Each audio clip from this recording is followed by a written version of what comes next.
R.E.A.L School's Shah Alam campus recently hosted the Design for Change workshop, which saw 11 teachers and 46 students converge to learn about the program's simple but impactful design thinking framework. They then applied their knowledge into practice and pitched their ideas to their peers.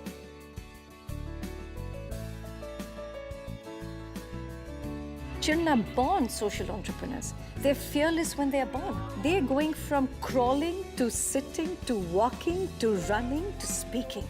Kiran Sethi, founder of the global Design for Change movement, believes that by cultivating the I can mindset in every child, children have the power and opportunity to make a real difference and bring positive change to the world. Design for Change is a simple framework that helps cultivate the I can mindset in every child.